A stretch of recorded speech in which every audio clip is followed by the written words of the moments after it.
The diamond in the palace grew fewer. The village slowly began to lose its shine. Clothes grew older. Roofs started to leak. People still smiled. But the king knew something had to be done. Toby also called Obi by his mother, Adanne. Obi was a kind boy with sharp eyes and a strong heart. He was just 17 years old. He loved fishing, swimming, and watching the birds fly across the sea. One evening, the king, Obi's father, called him into the palace.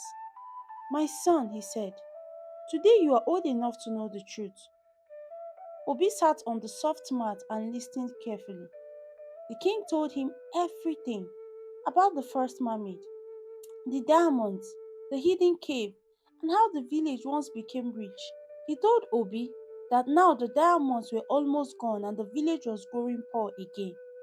"It is now your turn," Obanla said. "You must go and search the rivers, just like the kings before you. You must try to find another mermaid." Obi's eyes were wide. "A real mermaid," he whispered. "Yes," said King Obanla, "but you must keep it a secret. You cannot tell anyone, not even your friends." Then the king called in a tall, brave man named Bala. He was Obi's personal guard. "Bala will go with you," said the king. "He must also swear to keep the secret." Bala stood tall. He placed his hand on a small stone and said, "I promise to keep this a secret forever. I will protect Obi with my life." Then the next morning, Obi and Bala got ready. They did not wear shiny clothes. They dressed like normal boys going for fishing. They took a wooden boat, some nets, hooks, and food. Every day they went out onto the wide, gentle river. They smiled at the people, waved at other fishermen, and cast their net like everyone else. But while others were looking for fish, Obi and Bala were watching the waters, looking for something magical, something with a silver tail, something that might cry diamonds. They searched the deep places, the quiet corners, and the places where the water whispered secrets. Obi would sometimes sit very still, close his eyes and listen. Would a mermaid come again? Would she cry diamond too? No one knew, but the river did, and it was waiting. Obi's father, King Obanla, was a man both feared and admired. He wore robes of blue silk and a crown studded with diamonds that gleamed so brightly they blinded those who dared to look too long. But in private, his voice carried a constant impatience. "You are my only son," Obanla had said to Obi more than once. "Do you not see that our wealth fades? The diamonds of Erewa lasted us 2 centuries. Without another sea daughter, our glory will end." Obi had bowed his head, but inside, his heart burned. For he remembered the day his father first showed him the chamber beneath the palace, where the bones of Erewa lay wrapped in seaweeds, her prison long cold and silent. "This is what keeps us great," Obanla had whispered. "And this, my son, is what you must find again." But Obi had felt only sorrow, not pride. He had looked upon the empty shackles and thought, "If this is greatness, then I want no part of it." And so, for 13 long years, Obi lived among the fishermen, disguised as one of them. His strong arm pulled nets, his back bent under the sun, his feet bled against the coral reefs. He listened to their stories, laughed at their jokes, and shared their meals of roasted yam and palm wine. But when the others slept, Obi paddled further, his eyes scanning the moonlight water, searching for even the faintest shimmer of a tail. Night after night, year after year, he found nothing. Some nights he wondered if the mermaids had abandoned the coast forever. Angered by what had been done to Erewa, other nights he feared he might indeed find one, only to deliver her into chains. For though his heart longed to defy his father, he had not yet found the courage. One evening, Obi walked past the old Cerise, Mama Ife, who sat always at the edge of the market. Her hair was white as sea foam, her eyes clouded with age, yet sharp as a horse when they turned to him. Prince, she said softly, though no one else knew his secret, you search for what you should never find. Obi paused, his breath catching. You know? Mama Ife nodded slowly. I knew before you were born. The sea does not forget. Obi, and it will not give lightly what it has already had stolen. He crouched before her, his voice low. Then what am I to do? My father, he will not rest until I bring him one. Her hand, wrinkled and thin, reached out to grip his hand with surprising strength.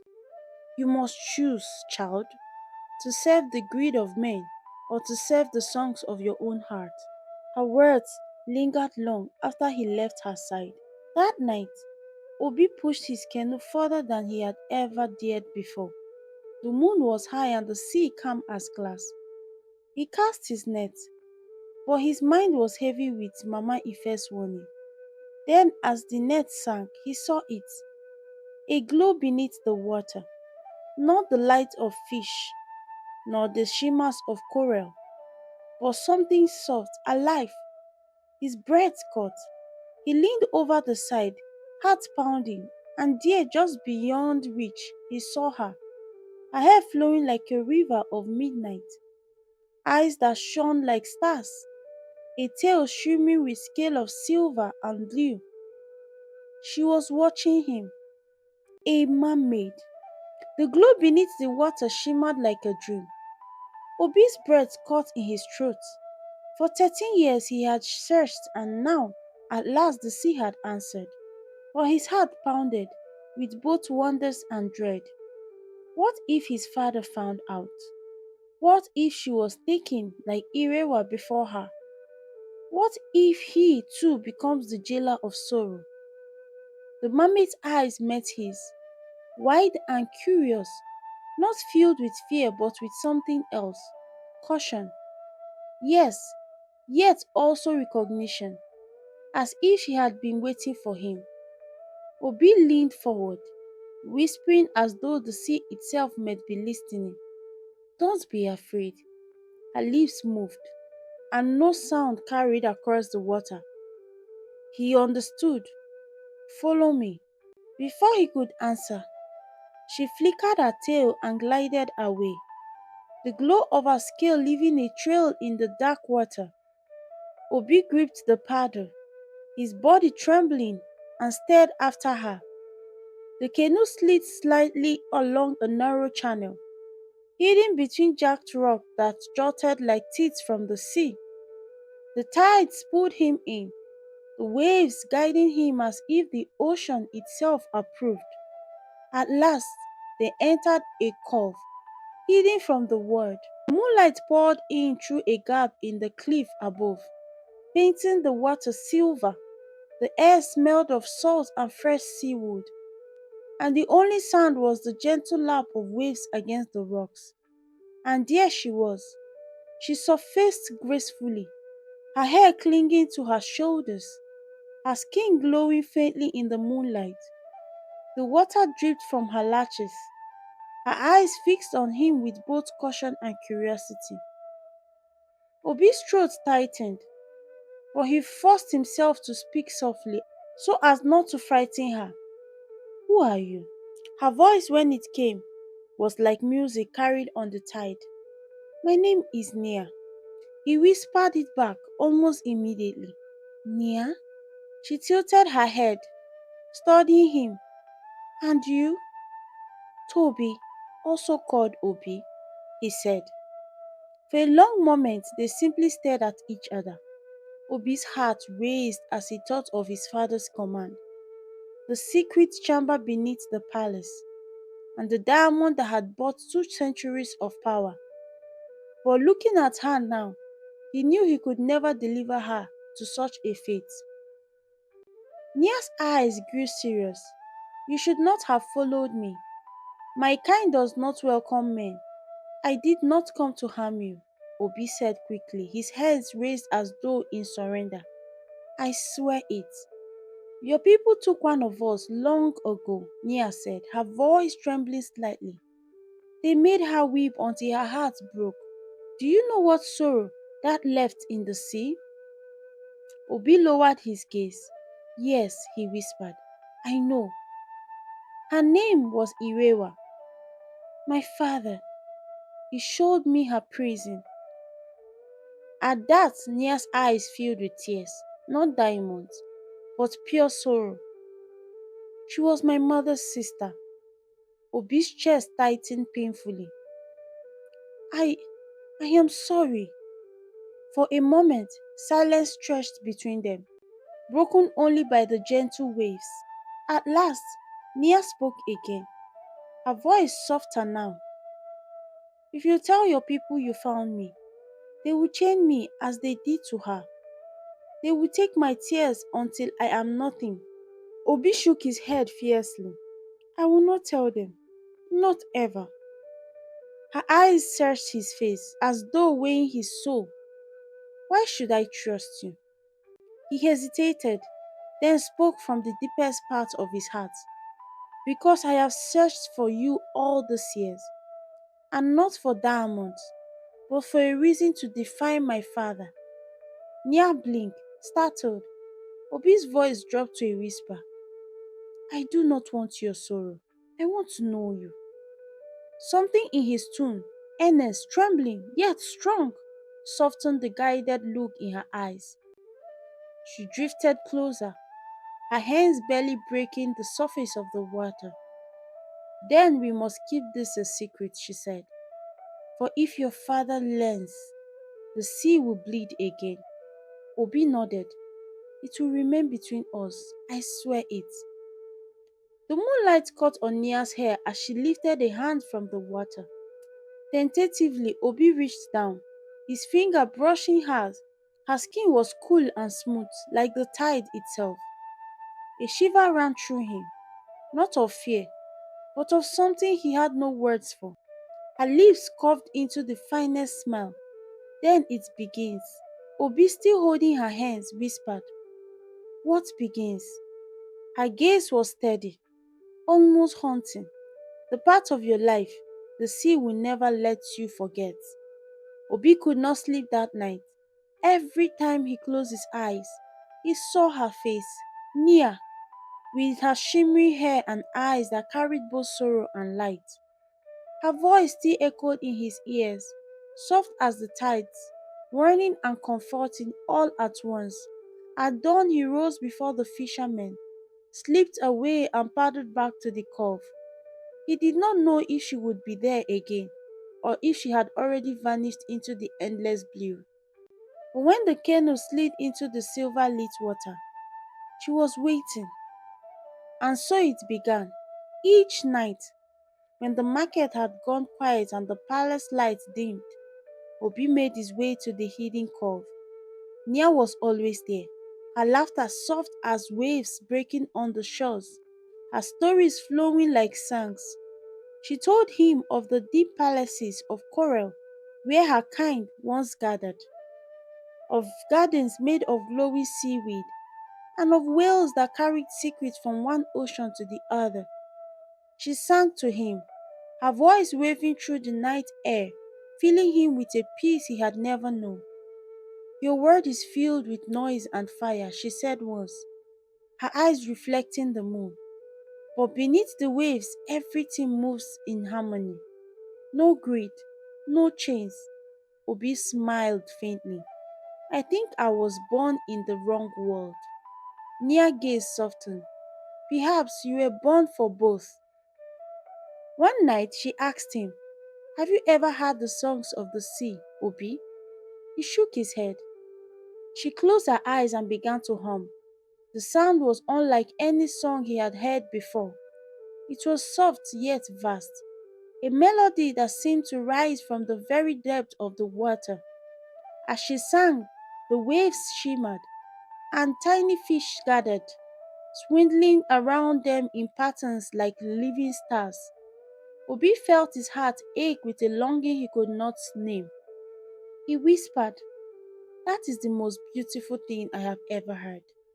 Nia opened her eyes, and for the first time he saw a smile unshadowed by sorrow. "It was a song of trust," she said. "Few have heard it." He reached for her hands, and she did not pull away. But no secret stays hidden forever. Not far from the cove, one of the royal guards has grown suspicious. Bala, a man with restless ambition and sharp eyes, had followed Obi one night, curious why the prince often returned so late from his fishing trip. From the shadows of the cliff, he saw them, the prince and the mermaid. He watched the way Obi leaned close, the way her hand rested in his. Bala's heart twisted with jealousy. A mermaid, he thought, greed burning in his chest. The king would reward me beyond measures if I deliver her. He said nothing that night, but his silence was not kindness, it was calculation.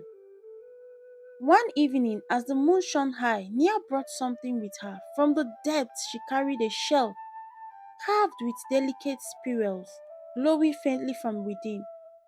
"For you," she said softly, placing it in Obi's hand. He turned it over, wonders in his eyes. "It's beautiful. Hold it to your ears when you are far from me," she whispered. "You will hear my song." Obi raised it slowly, listening faintly. Her voice filled his ears. His chest tightened. "Nia," but her smile faded slightly. Her eyes troubled. "The gift is a bond. It means the sea now knows you." "What does that mean?" he asked. Her gaze grew distant. "It means your path is no longer your own. The sea will claim you, one way or the other." Obi held her hands firmly. "Then let it claim me. I am not afraid." Nia searched his eyes, her lips trembling. "But you should be. The sea does not give without taking." He pulled her closer, his forehead touching hers. "Then let it take me. Only promise me I will not lose you." A single tear slipped down her chin. Not diamond, not jewel, but a tear. "You will not lose me," she whispered. And with that, she kissed him, soft, fleeting, like the brush of a wave on the shore. From the shadows of the rocks, Bala's eyes gleamed. He had seen enough. The prince had betrayed the king, and Bala, if he acted swiftly, could rise higher than he had ever dreamed. As he crept away from the cove, a cruel smile spread across his face.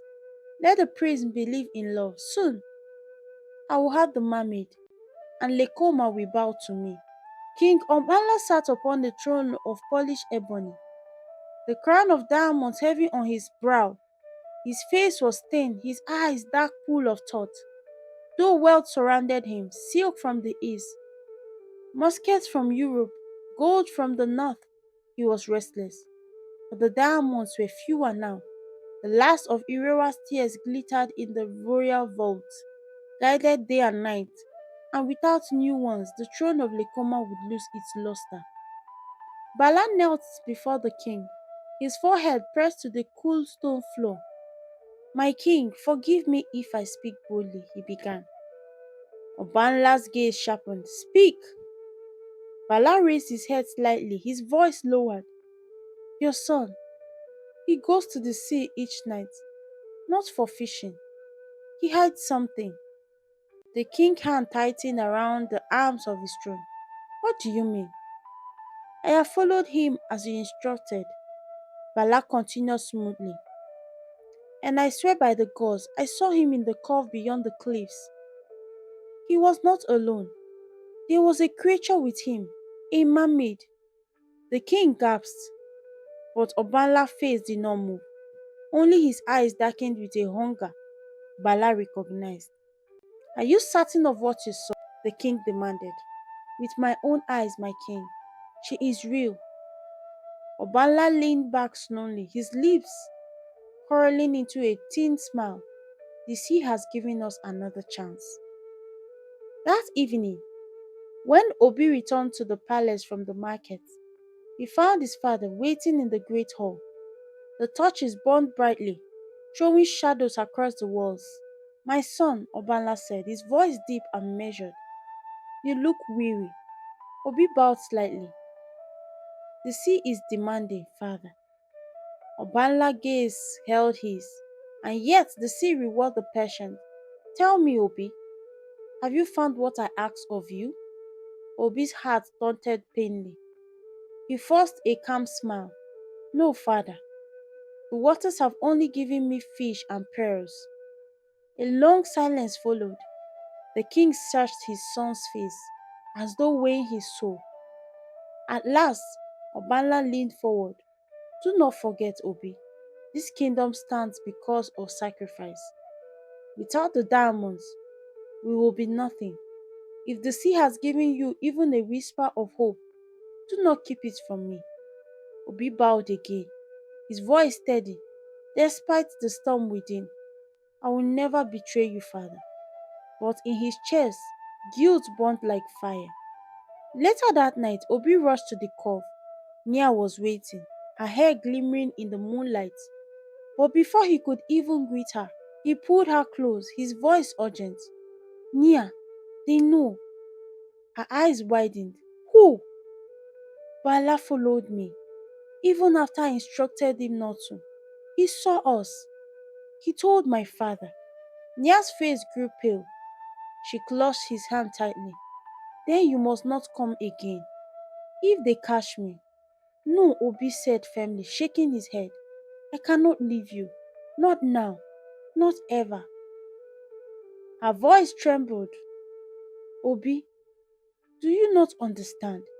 If they take me, they will force my tears again. And the sea, she trailed off, her eyes filling with dread. The sea will not forgive it twice. Obi's chest tightened. Then we will run. I will take you far from here. Nia shook her head, tears brimming. The sea had bound me to these waters. I cannot leave. And if you try to take me too far, I would die. For a long moment, the waves alone spoke between them. Obi's hand moved to the shell she had given him, still hanging from his neck. He whispered fiercely, Then I will fight for you, whatever it takes. From the shadow high upon the cliff, Bala watched once again. The prince's desperation, the mermaid tears. It was all the proof he needed. He smiled coldly to himself. Soon, he whispered, very soon the king will have her, and the prince will learn the price of betrayal. The moonlight glittered off his dagger as he slipped away into the night.